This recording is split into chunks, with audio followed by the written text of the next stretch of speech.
All right. So I am so excited to have Kaz with me today on the show, and we are going to get into all kinds of great stuff. She's overcome so much. So just welcome Kaz to the show, and so happy to have you on with us.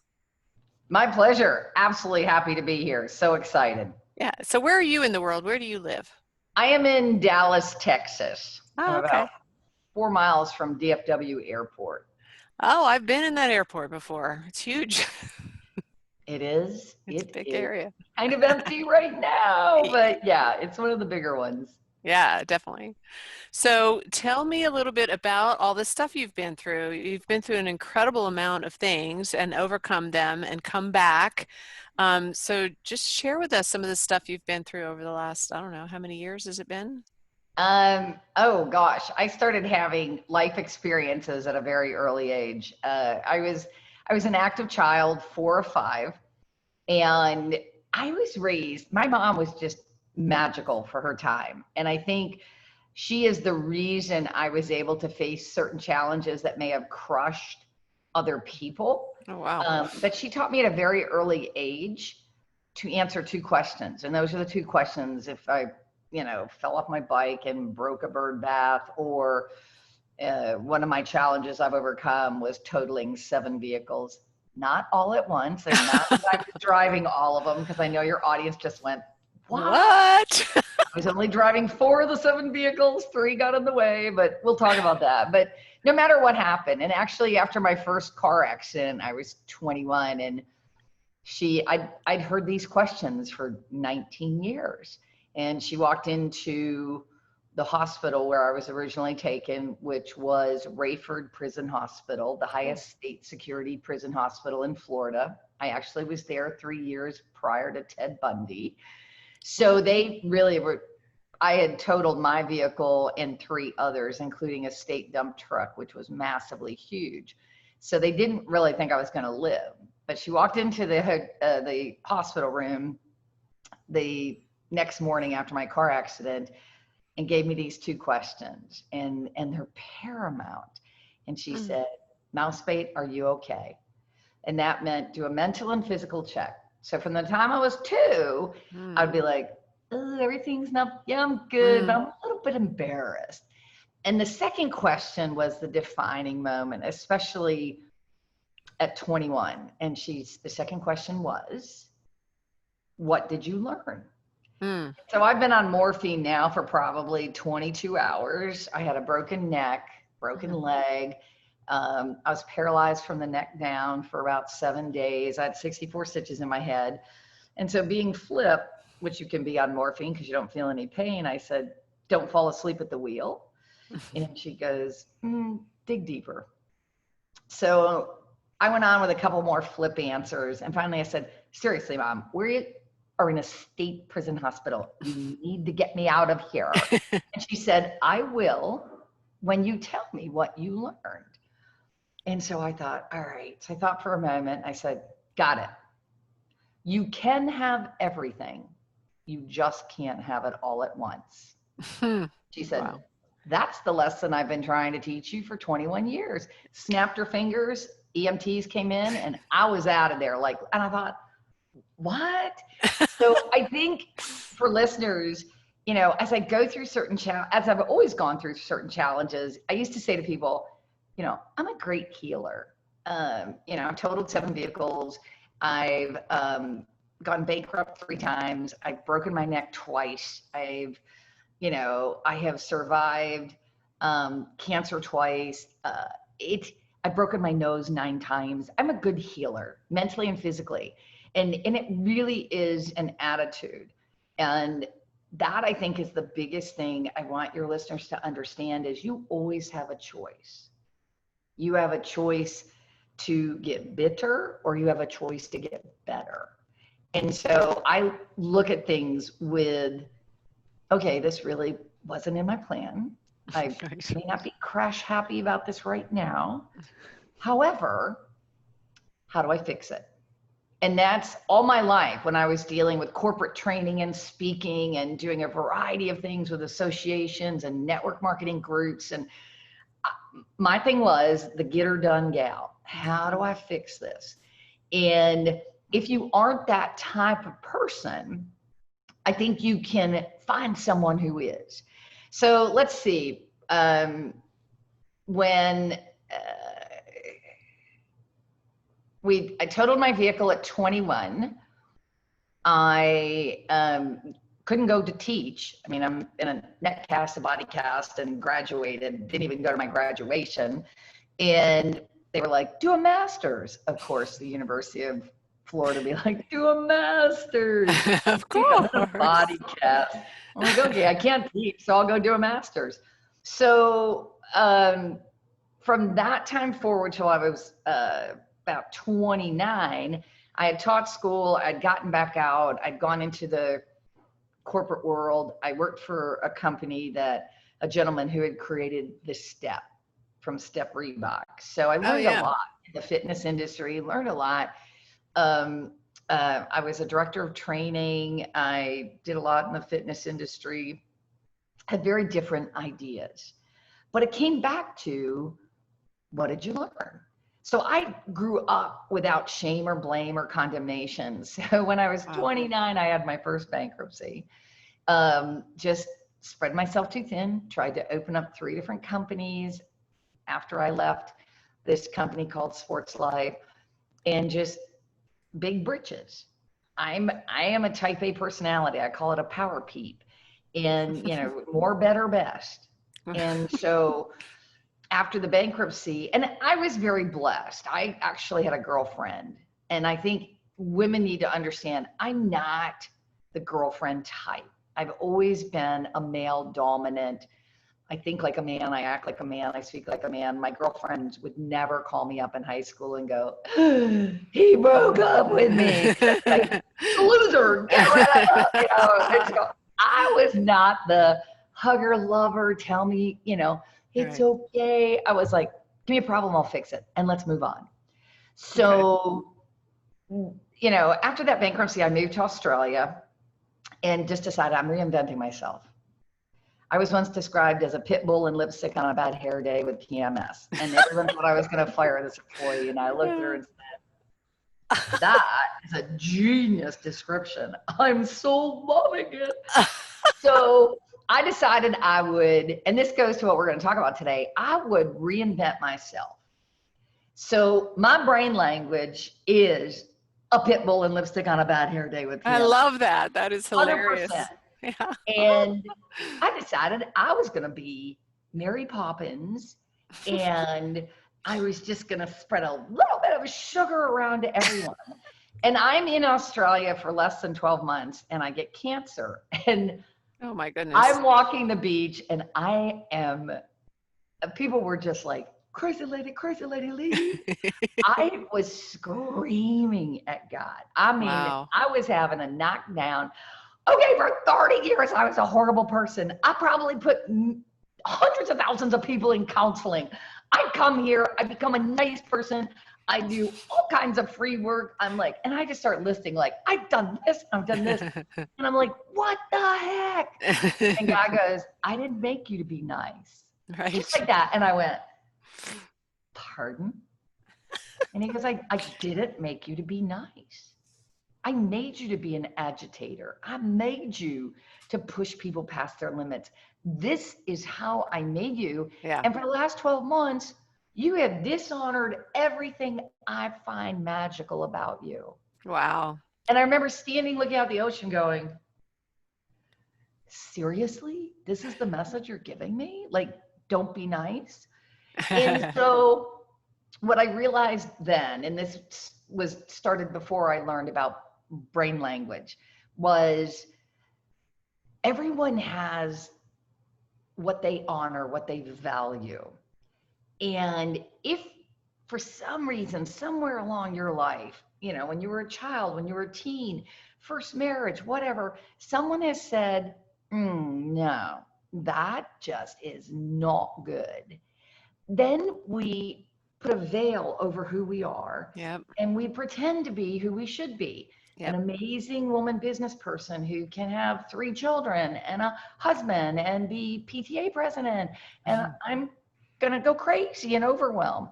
And so I think a big thing people need to understand is, and I learned this about 2 years ago from a really good mentor, wherever you are, start there. Yeah. And the question you ask is, what is the next step that'll get me closer to where I want to be? Not where I need to be, where I want Want to to be. be. And And I, so, fast forward, I came back to the States, um, had a second husband who just bankrupted me to a negative 250,000. And I ooh, decided I am stepping off. I am not going to participate in the world anymore. And I went underground. Now, I had been coaching athletes, doing corporate training. I was probably the third highest paid speaker in the country of Australia in 1996. And mm, by 1998, 99, I stepped out of the world. And I had the best pity party for about 18 months, 2 years. Well, during that time, I didn't know, I knew something was wrong with my health. I'd been extremely healthy in Australia. I had great holistic people, and I was gaining weight. I was gaining 2 pounds a week. I wow. gained 50 pounds without eating anything, exercising like crazy, and I was starting to lose my memory. First, it was leaving the water on in the sink. It ended up with me standing in front of 15 businessmen in Denver, Colorado, looking down at my handout. About an hour into the talk, it was a 3-hour training, and I had no idea whose handout that was. Wow. It was like a foreign language. I Mm. should have stopped. I should have said, oh, I have a migraine. But I muddled through and got in my car and sobbed. And then I realized I had no idea where I was. None. I didn't know how to get home. I didn't know what state I was in. Everything was gone. So I drove to a garage and I said, I took my business card out. I said, do you know where this address is? Long before cell phones, smartphones. And so he showed me on the MapQuest. And for the next 2 years, I had no short-term, long-term memory at Wow. all. And decided to move down to Texas and just went back to doing what I was doing when I was in college. I was a bartender because I thought, and my friends are like, but you're such a good speaker. Speak on anything. I'm like, I have no stories, no quotes, nothing. Everything original, gone. So from there, I met someone who was amazing. He was fighting in Iraq, and he said, take over my apartment, watch my cats, and start reading the books you wrote. Start listening to all those audio tapes of yourself. Find yourself. Wow. And that was the best Mm. piece of advice. And the funny thing was, I would listen to something I'd done 10, 12 years prior and go, genius, like, That girl's genius. pretty smart. Yeah. Yeah, like, I'd like to meet her. And, and so slowly but surely, the memory came back. And so by 2006, I thought, you know what, I am gonna, and when the memory was at its worst is when 9/11 hit. And so I'm trying to navigate the internet and online speaker uh, packets, and I'm going, oh, I don't know any of this. Mm. 9/11 hits, and like COVID, speaking industry dries up. So about 2006, my memory started coming back, and I thought, I am going to do this. I'm going to figure out how to do this. I'm smart. I'm funny. I'm a great presenter. Well, I had gone back I took a 2-year hiatus. I'd gone back to coaching athletes. And by coaching them in brain training, I started to use different areas of my brain, and the memory started to come back. So '06 came around, and I started studying a couple of people online. And by '07, I was just ridiculously tired. Not like me. I'm a bounce out of bed at 4 a.m. like, hello. And which is why I never could get roommates at conferences. They'd be like, she gets up at 4 and has so much energy.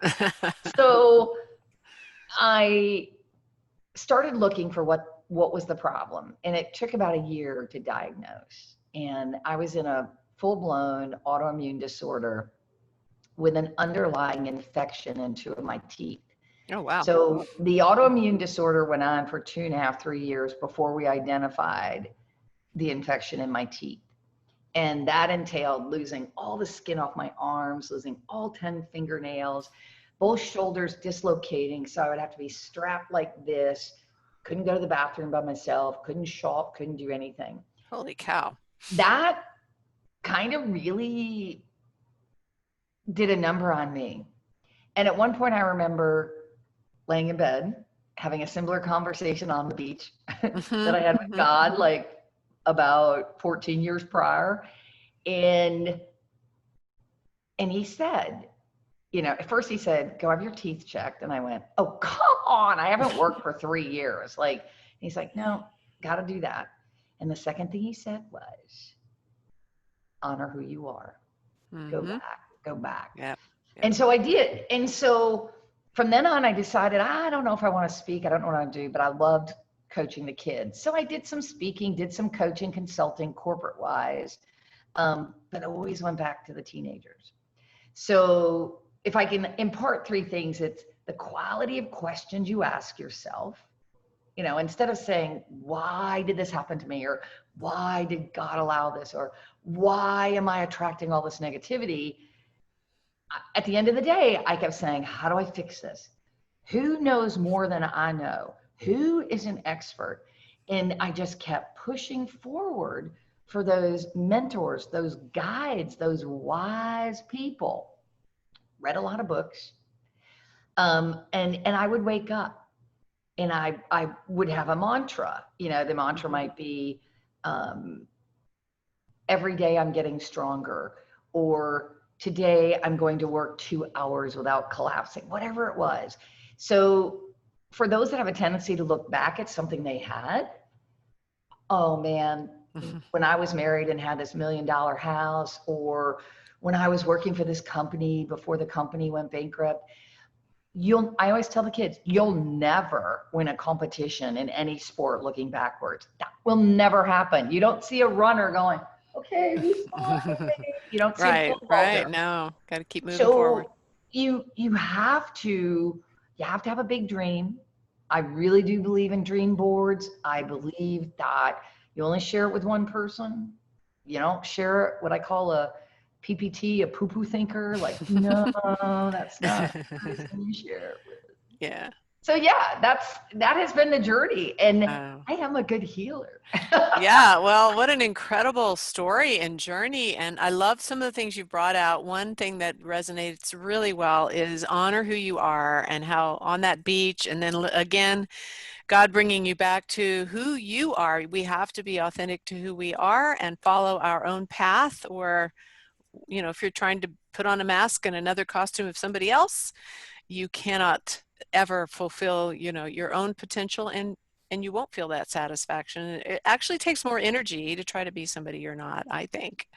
And then your second thing of keeping your eyes on the prize ahead, like, that runner doesn't look back. Like, I love that. Have your big dream in front of you, make it clear, and know where you're going, know who you are, and know where you're going. And then that will help you to overcome obstacles. Obviously, you've had a lot of obstacles to overcome. You've become an expert, I think. Yeah. I should write a book on overcoming the junk. Yes, I have it's a talk called De-Junk the Funk. Oh, I love it.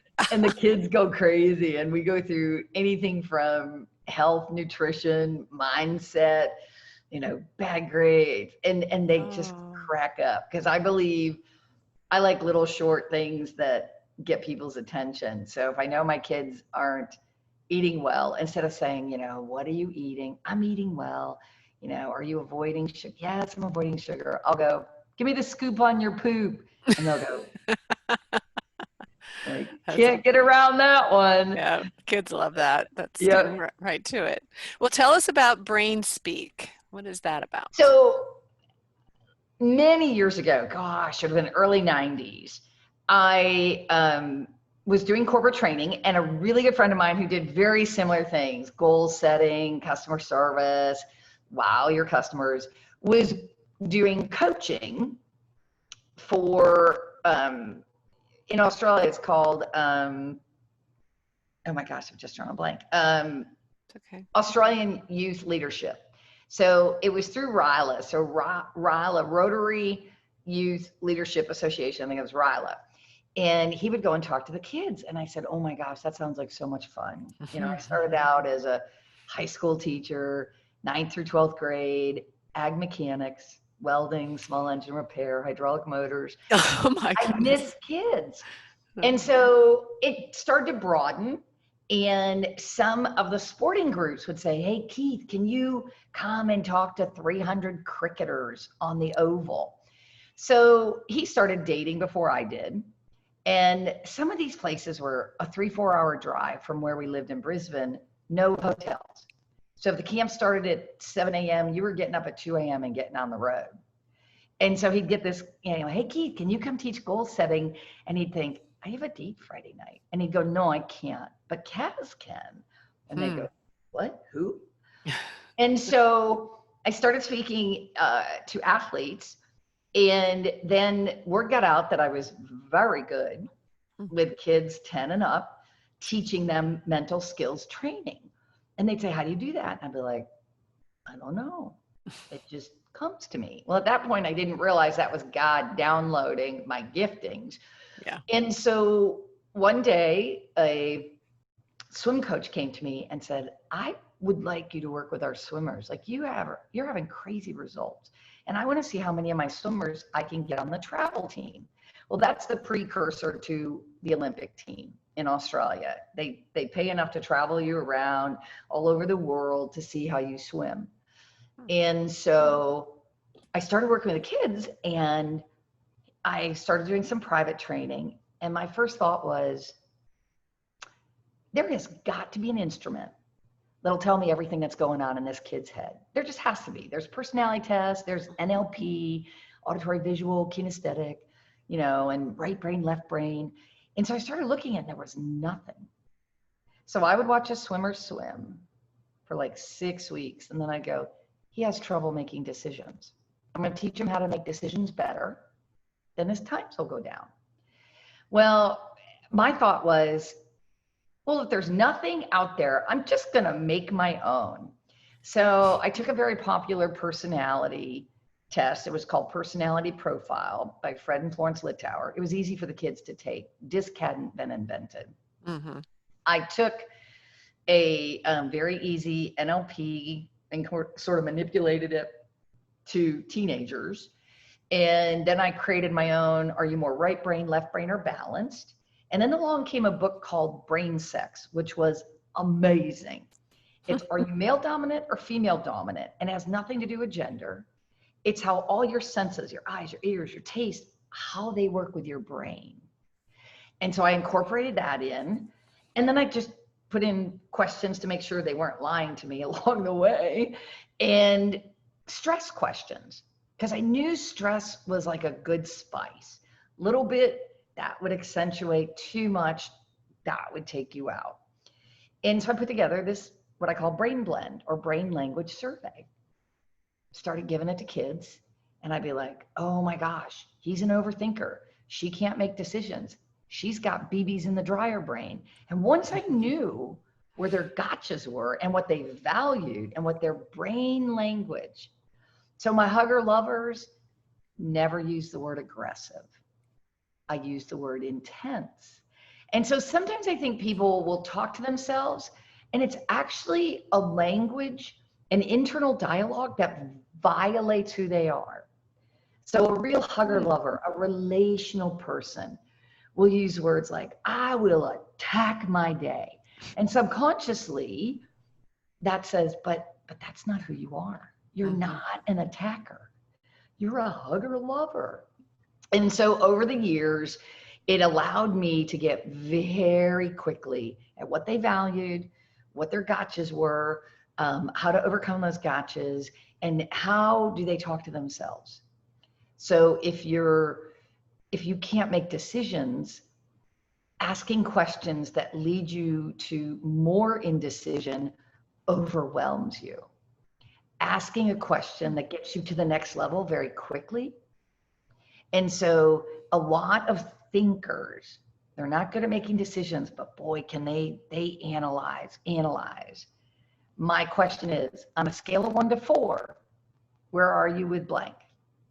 So I'll have, mom say, my child never speaks to me. I said, you asked the wrong question. You ask a question that makes him feel like you're violating his privacy. She said, well, he went to the athletic banquet. I just wanted to know what his date was like, and did he have fun? And I said, yeah, that feels like an invasion of his privacy. So I looked at the kid and I said, scale of 1 to 4, what'd your date look like? Oh my God, she was a 5. She had this on, she had this. And the mother's like, what? Wow. And I said, scale of 1 to 4. You never want to have a middle number. It's always above average, below average. Interesting. Scale of 1 to 4, how was the food? Oh, and so if you understand your personal brain language and you begin to identify certain characteristics, personality is permanent. Right. Like eye color, skin color, all the rest can be changed. Yes. So, here's what's interesting. And I know for the women out there, you're going to go, oh my gosh.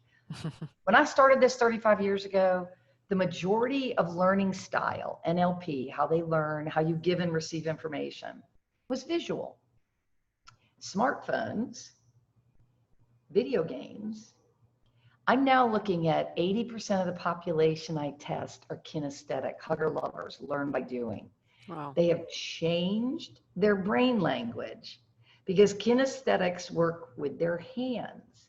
So this all day or whatever, texting has completely changed the brain makeup.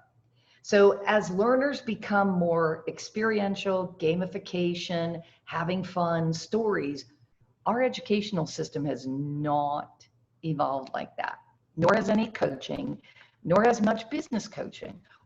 Many coaches are still business coaching the way we did in the 80s. Set your goals. Well, for a relational, a hugger lover who's what I call a cheerleader or a pizzazzer, they would rather have their teeth removed one by one than to set goals the traditional way. So I have goal setting for my pizzazzers, personality people. They're the ooh-ah. They're like, they love for people to go, oh my gosh, where'd you get that necklace? That's divine. For my power peeps, we have goal setting. For my precision people, the whiteout rule, vital line systems, we have goal setting. And for my peacemakers, we have goal setting. That's perfect. I mean, we all are unique, and we all have our own unique personalities and how we show up in the world and our perspectives, and we aren't fitting into one mold, right? Correct. So, yeah, and I agree. The education system that we have does not differentiate enough. It does not take the individual into, we try to pigeonhole. I used to be a teacher. We try to pigeonhole these kids into learning a certain way, and it just doesn't work. So that's fantastic that you created that on your own. I mean, pulling all that together and creating your own thing that works is amazing. So what would you say, or what have you discovered, I should say, are the top 3 most powerful uses of brain speak? So, top 3, that's a great question. The way I use brain speak as a coach, whether I'm coaching a CEO or I'm coaching an entrepreneur or I'm coaching a 15-year-old pole vaulter, the foundation is always the same. And so when you know your personal brain language, you know your gotchas. I'm an overthinker. I've been 3 hours researching on Facebook, Google. I need to pull the trigger. And so you set up systems or rules, if you like games, that say, I'm going to set my timer for 7 minutes, whatever research I get, then I'm going to go to the next step. And you can repeat those. But once here are my gotchas, these are my weaknesses.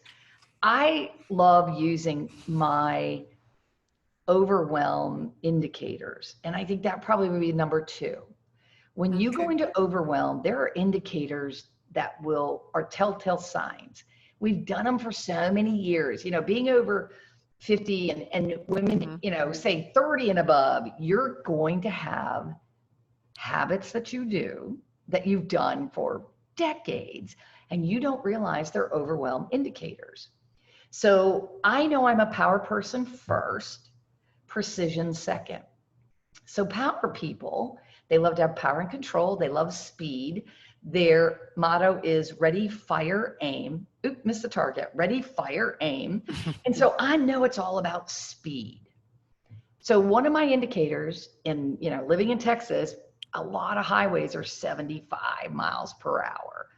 So if I'm in the left lane and I am yelling at the person in front of me because they're not doing at least 30 miles over the speed limit, like, what is wrong with you? That's what the left lane is for. That's an indicator. I am in overwhelm. Mm. If I, even though many times power and controls love a good argument and they'll stir the pot and they get loud to be noticed, I don't do that. Over the years, I've kind of mellowed. And so if I snap at my dog, Turks, who's a little tiny, very much power and control, Jack Russell, if he's bugging me, like, can we go walk? Can we go walk? I think you really need a walk because right now you're not doing well.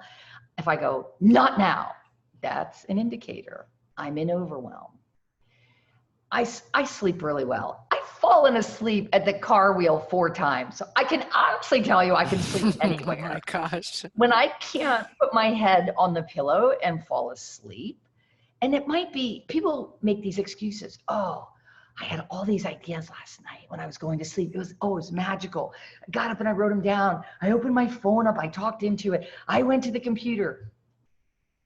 Sleep is the number one thing that if it's not brilliant, there isn't anything in your life that you can't do 100%. Can't lose weight, can't parent, can't compete, can't get up and think.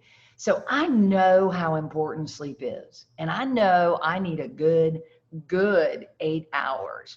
And so if my mind is racing, I have a hypnosis that I play, a little hypnosis tape for an hour. I will pray. I'll get up in a non-illuminating light and I'll read the Bible for 15, 20 minutes.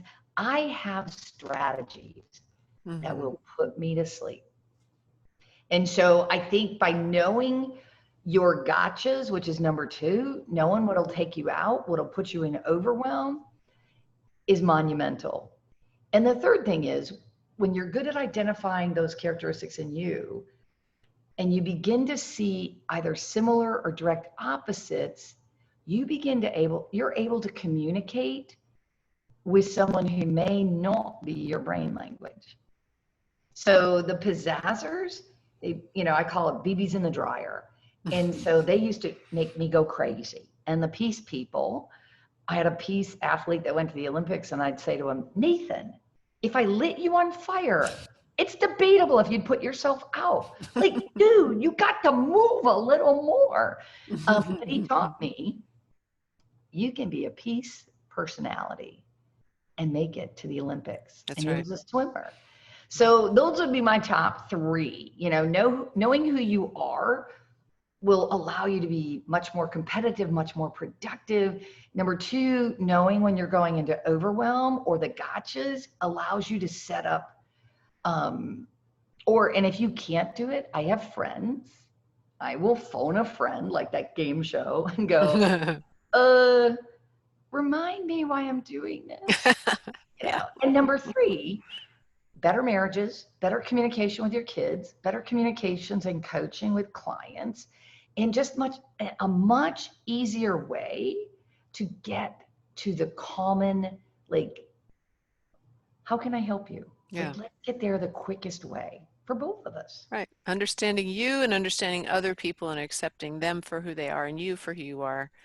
It's huge and helps us to be accepting and also communicate better and be in harmony, and be open to learning from other people, not insisting like my way or the highway. I mean, that's huge in our society right now for sure. So those are great 3 points. Like I always talk about knowing who you are. It's paramount. You've got to know who you are. And a part of that is knowing when you get overwhelmed and where are you, what makes you get stuck or go off the rails, react to stress, get in reaction mode. And then the third one, you know, knowing other people, accepting other people the way they are and knowing how to communicate with them, knowing So how to understand them, right? I'll give you an example of how important this is. When I came back from Australia in 98, I got a contract with Coors Brewery up in Colorado, in Mm-hmm. Golden, Colorado. And they brought me in and they said, look, we kind of just want to do this whole brain language survey and have you be a catalyst. Because right now we have 3 groups and none of them are working together. We have the maintenance team in Coors Brewery working on this SAS software that we're redesigning for Coors. We have PricewaterhouseCoopers, and they're driving the training and overall seeing of this project. And then we have a training company that are coming in to help train these people. And none of those 3 like each other, and they are not talking. And so I went in and I observed one training session from PricewaterhouseCoopers, and I said, let me brain blend the guys and gals. And so we did. And I said, oh, here's the disconnect. PricewaterhouseCoopers are 20-year-olds with very much power and control. These are our systems. We're big guys. You're going to do it our way. Their team that was doing the programming were average age 57, predominantly men.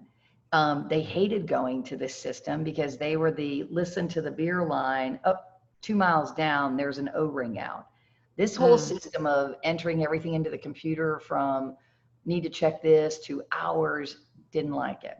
And the training company didn't trust PricewaterhouseCoopers. They said, they're going to steal our material because we are really good at training.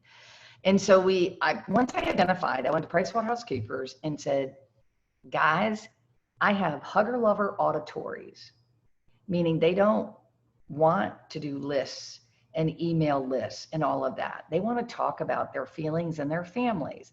And these kids went, what? That's a waste of time. I said, not if it's just for the first 5 minutes. So I said, you walk into the room and you say, hey, welcome to the Monday meeting. Oh gosh, I forgot a folder. You guys just talk about what went on with football and your kids and I'll be back. And I said, I don't care if you go stand in the bathroom, your office, leave them for 5 minutes. Let them hug and love for 5 minutes. They talk, they get really good connection, and you come back in and you say, hey, I want to thank everybody. And so I walked them through. Then I went to Coors and said, your people hate doing written reports. Get them Drag and Speak, an audio recognition program, and let them talk their reports as the computer types it up.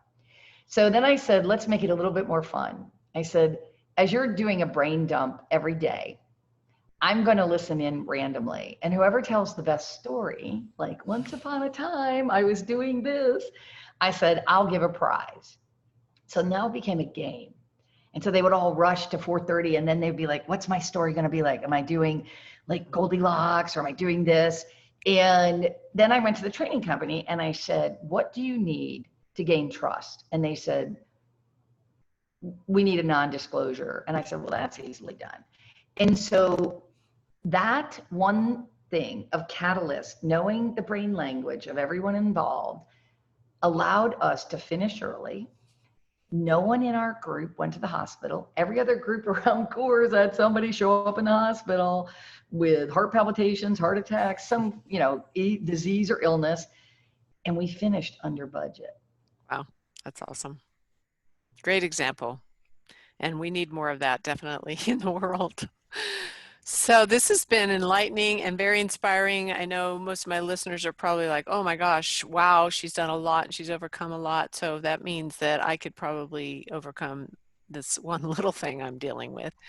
And I thank you for that, for being an inspiration and just being who you are and being true to who you are and doing great things in the world.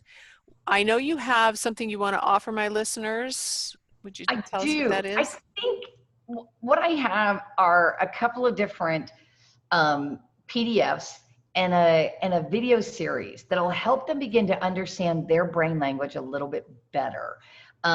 Not like taking the brain language survey, but they'll be like, oh, I am an overanalyzer. I do this. And so what it does is it tells you in each of the main personality areas what they value, the type of leader they are, the type of leader they enjoy, and how to communicate. So you can look at it and go, oh, my child is a power and Yeah. he hates that. So they want to just email me, KAZ at I am Dr. DRKAZ, I am Dr. Kazs.com. I'll just send them all that stuff and they can just Awesome. have some fun. That's awesome. I would like to look at that myself because I use a Absolutely. lot of personality things and strengths assessments and everything because we do this deep dive into who we are. So this would just be fabulous to add in. So I will put that in the show notes. And so all of you who are interested in this, you can just email her and I'll have that in there for you. And if you want to reach out to Kaz for anything else, definitely reach out to her and connect to her. Thank you so much for coming on with me today and showing up in all of your glory. You're awesome. And I'm so glad I met you. Thanks, Janelle. I had a great time. I do want to leave your listeners with a thought. I love great quotes. Yes. And this one is one of my favorite. It says, you are either being an influencer or being influenced. The choice is always yours. Wow, so true. Yes, that's a great way to close it out. So I will leave you all with that. And until next time, emerge fearlessly and be your authentic self. Bye, everybody. Bye. Bye.